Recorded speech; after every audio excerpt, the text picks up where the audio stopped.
오늘은 오랜만에 썰을 푸는 영상으로 한번 돌아와 봤습니다. 오늘 풀어볼 썰이 뭐냐? 바로 전기 고문에 관한 건데요. 진짜로 전기로 사람을 고문한다는 뜻은 아니고요. 이제 인터넷 밈이에요. 뭐냐? 연인들끼리 하는 잡들이를 전기 고문이라고 해요. 특히나 좀 여성적인 수동 공격 그런 거를 전기 고문이라고 해요. 마치 전기로 고문을 당하는 것처럼 뼈가 시릴 정도로 아픈 심리적 공격을 전기 고문이라고 하는데 레즈비언으로서 3N 동안 살면서 이제 데이트를 많이 했는데 제가 전기 고문을 당해본 적도 해본 적도 없다고 하면 완전 거짓말이겠죠? 저는 전기 고문을 참 좋아합니다 라고 말하면 이렇게 생각하시는 분들이 있을 수가 있어요. 아니 연인들끼리 잡들이를 왜 해? 사랑하기만 해도 아까운 나인데. 이러면서 정말 전기 고문을 하는 연인 관계는 어리석은 거야, 건강하지 못한 거야 이렇게 생각하시는 분들이 있을 수가 있어요. 다 나가주셨으면 좋겠어요. 우리 반 아닌 애들 다 나가주셨으면 좋겠어요. 우리 마릴린 먼로 선생님께서 남겨주신 명언을 한번 제가 읽으면서 전기 고문의 아름다움을 한번 복기해보도록 할게요. 내가 최악일 때 당신이 나를 감당할 수 없다면 최상의 나를 가질 자격도 없다. 한마디로 진정한 참맛은 전기 고문에서 온다 라고 할 수 있죠. 그래서 오늘 준비한 썰이 뭐냐? 바로 제가 전기 고문을 당한 썰입니다. 물론 저 또한 전기 고문을 당하기만 했느냐? 아니죠. 저도 진짜 전기 고문 잘합니다. 전기 고문 기술자라고 할 수 있어요. 잘 하는데 이 채널은 뭐다? 저의 채널이다. 발언권이라는 게 있죠, 저에게. 저에게만 있죠. 그러니까 이제 제가 당한 썰을 한번 재미나게 풀어보도록 할 거고요. 그럼 바로 썰 시작하도록 하겠습니다. 때는 제가 아직 20대 초반이었던 한 만으로 21살 정도 되는 아기였습니다. 아기 레즈비언들은 뭘 좋아하냐? 바로 연상을 되게 좋아해요. 그 레즈비언 세계에서 이런 밈이 있거든요. 179cm, 99살 레즈비언도 180cm, 100살 레즈비언 찾아 떠난다. 이런 밈이 있어요. 그러니까 그만큼 이제 연상에 환장하는 게 바로 이제 레즈비언, 특히나 어린 레즈비언들의 특징인데 20대 초반의 아장쥐도 별반 다르지 않았습니다. 엄청난 연상을 찾아서 만난 거죠. 그러다 보니까 이제 좀 서열 정리가 확실하게 돼 있었어요. 사람 둘이 있으면 분명히 눈에 보이지 않는 계급이 있어. 계급이 생겨. 하여간 그래가지고 저는 이제 좀 많이 끌려다니는 그런 포지션이었던 것 같습니다.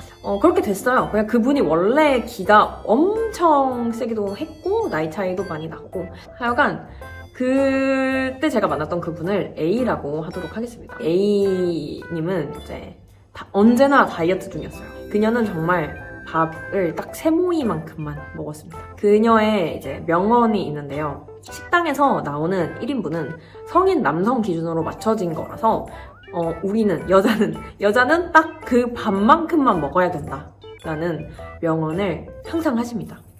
근데 이게 정말 뭐 국밥을 먹으러 간다든지 왕돈가스 막 이렇게 그냥 크게 나오는 메뉴들 있잖아요. 딱 누가 봐도 젊은, 진짜 한참 많이 먹을 20, 30대 남성을 겨냥해서 나온 그런 메뉴들에는 해당이 될 수 있거든요. 저도 공감을 합니다만, 정말 막 세모이보다 더 조그맣게 나오는 와인바 안주들 있죠. 막 정말 플레이트 요만하면 요만하게 나오는 안주들. 그런 거에도 해당이 돼서 정말 딱 반절만 먹고 마시는 그런 분이었어요. 진짜 무서운 자기관리. 하여간 그녀는 진짜 매시간 매초 다이어트 중이어가지고 정말 엄청나게 예민하셨습니다. 근데 저는 또 이제 20대 초반이잖아요. 그러다 보니까 다이어트를 해본 적이 그때 없었어서 다이어트를 하는 사람이 얼마나 예민할 수 있는지를 몰랐던 것 같아요. 하여간 그 A씨는 딱 자기가 정한 정량이 있잖아요. 그러니까 모든 나오는 음식의 반. 그게 끝나면 무조건 저랑 A씨랑 같이 식당에서 나오기를 바라셨어요. A씨 피셜로는 식사가 끝났는데 계속 식당에 남아있으면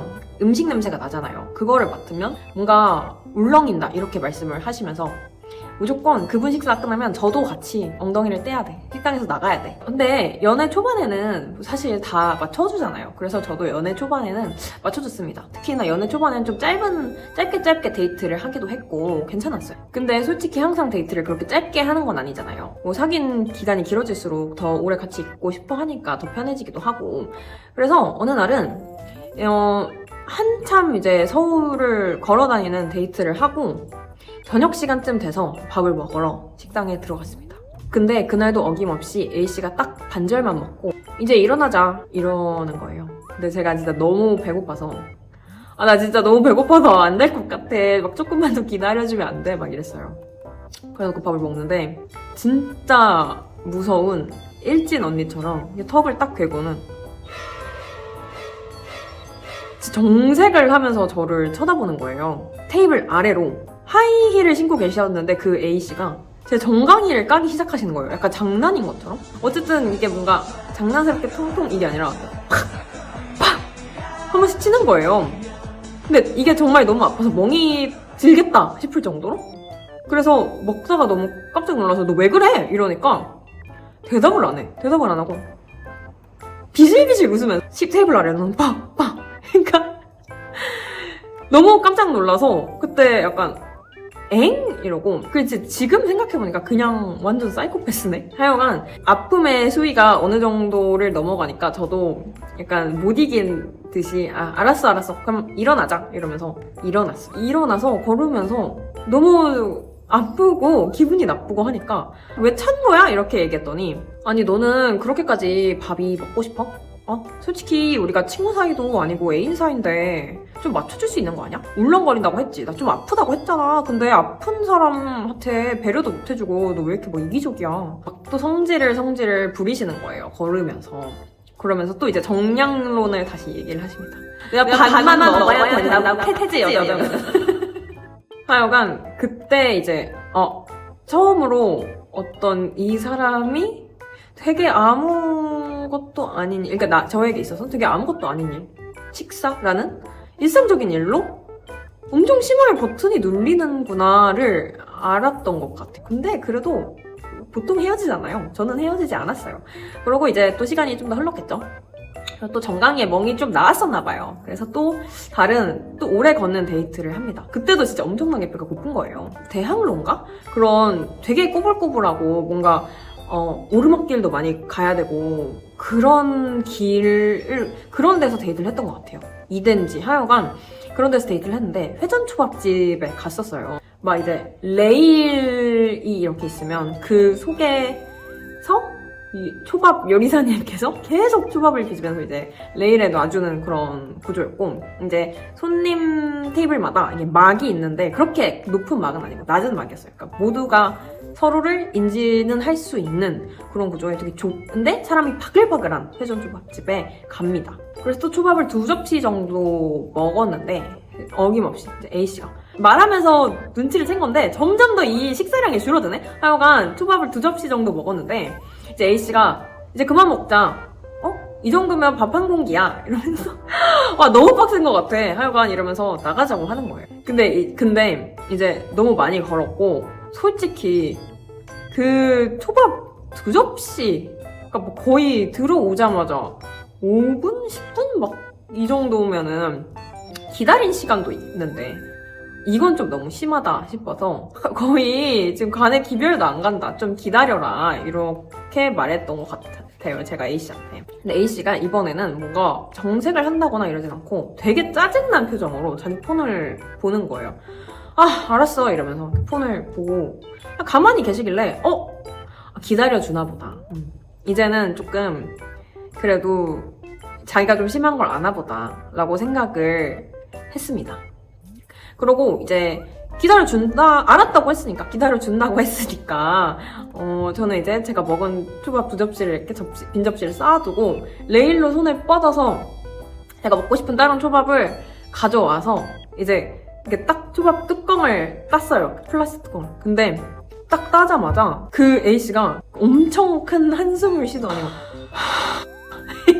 한숨을 쉰 건지 너무 열이 받아서 김이 확 나오신 건지 모르겠는데 제 초밥 중 두 개가 이렇게 귀엽게 들어있잖아요. 초밥이라는 것은 초밥이라 하면 그 중에 하나를 손으로 딱 잡아가지고 제 쪽으로 팍 던지는 거예요.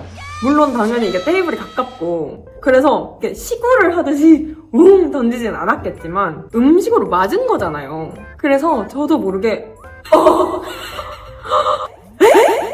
정말 약간 제가 소리를 내자마자 엄청 바쁘고 바글바글한 초밥집이라고 했잖아요. 그러니까 그 레일 속에서 초밥 요리사님께서 얼마나 바쁘게 초밥을 빚고 있었겠어요, 진짜. 이렇게 막 빚고 계셨는데 제가 초밥을 맞자마자 그 손이 딱 멈춘 거예요. 그만큼 모두가 이 상황을 알 수가 있었어요. 다른 손님들도. 그렇게 막 기쁘잖아요. 초밥 맛있게 먹고 친구들이든 연인이든 다들 이제 다른 테이블에서 하하호호 하면서 막 수다 떨면서 밥 먹고 있는데 진짜 그 수다 소리, 식기 소리 아무것도 안 나. 정말 조용해지는 거예요. 그러니까 뭐 그때 막장 드라마에 김치 싸대기 이런 게 있었던 것 같아요. 그런 게 나왔던 것 같아요. 좀 이제 드라마를 되게 자극적으로 만들려고. 근데 그건 정말 이렇게 시청률을 위한 거고 실제 생활에서 사람이 사람한테 그것도 내가 뭔가 막 바람을 피웠다거나 진짜 천인공노할 짓을 한 것도 아닌데 자기가 자기가 식당에서 일어서자라고 했는데 그 말을 안 들어줬다고 초밥을 던져? 근데 그리고 그분이 하필이면 또 제 쪽으로 던졌는데 약간 얼굴에 맞았어요. 막 이런데 너무 쪽팔리잖아요.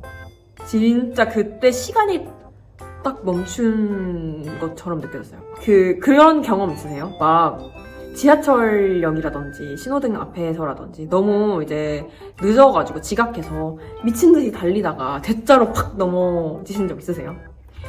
그럴 때 이제 막 온몸에서 피가 나도 너무 쪽팔리니까 사람들이 막 와서 괜찮으세요 이래도 괜찮아요 이러면서 안 괜찮아도 그때는 아픔도 안 느껴지고 못도 안 느껴지고 쪽팔림이 동력이 돼서 벌떡 일어나서 그냥 가던 길 저벅저벅 가게 되잖아요. 그때 같았어요. 그런 느낌이었어요. 그래서 딱 초밥 맞자마자 그렇게 조용해지자마자 화도 안 나고 너무 쪽팔려서 그냥 저도 벌떡 일어나서 카운터에 저벅저벅 걸어가서 여기 계산 좀 해주세요 이랬어요. 근데 회전초밥집 아시죠?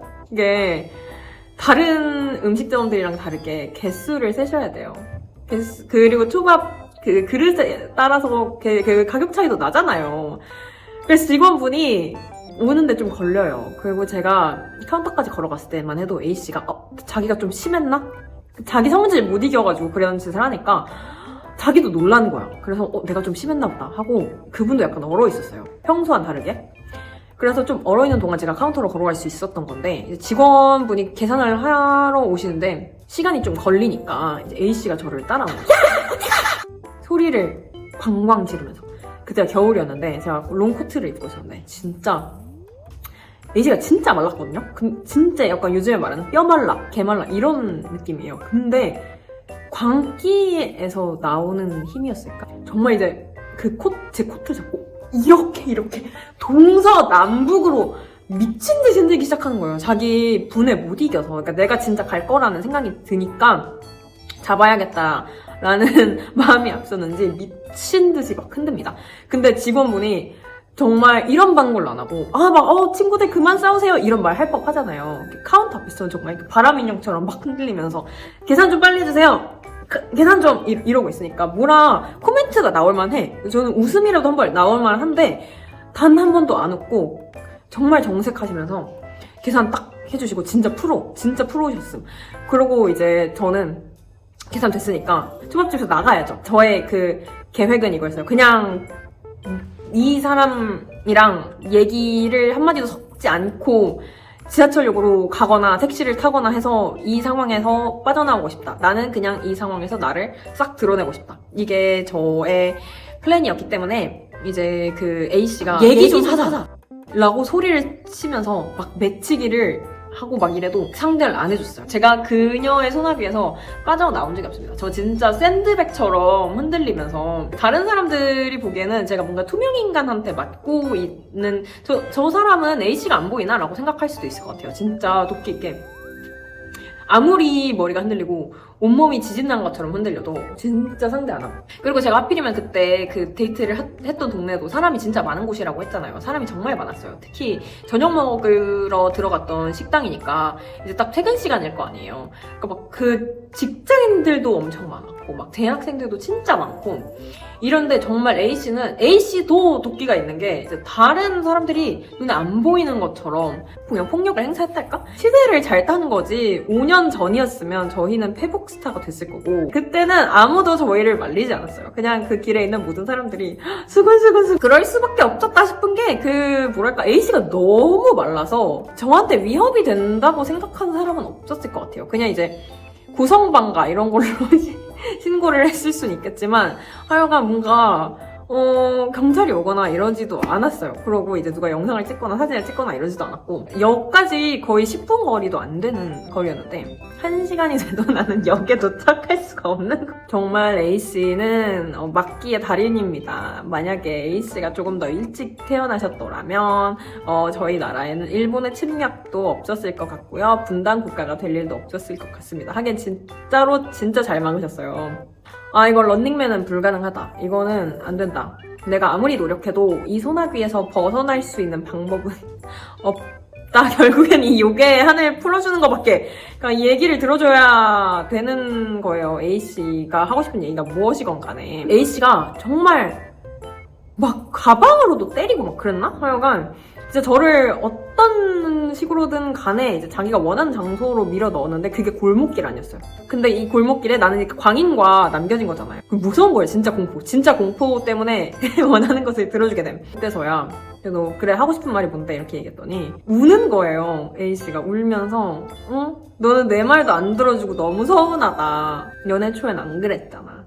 이게 다 너 때문이야 이러면서 미쳤다 치전. 하여간 그랬답니다. 광인이 만루 홈런을 치는 순간, 확신의 센터상이 되는 순간, 정말 이제 밝게 빛나는 별이 되어가지고 북두칠성처럼 광인을 보면서 길을 찾을 정도로 이제 그의 광기가 발하는 순간이 언제일까 생각을 해보니 이제 그들이 갑이 되는 순간들 같거든요. 내가 얘를 컨트롤할 수 있어 라고 생각하는 순간 이제 광인들이 지대로 날뛰는 것 같은데 그래서 이제 A씨가 안 그래도 조금 이제 기가 세는데 더 이제 우리 관계에서 본인이 갑이다 보니까 더 그렇게 땅올림을 시전할 정도로 그의 힘이 강해진 건 아닐까라는 생각을 하게 됩니다.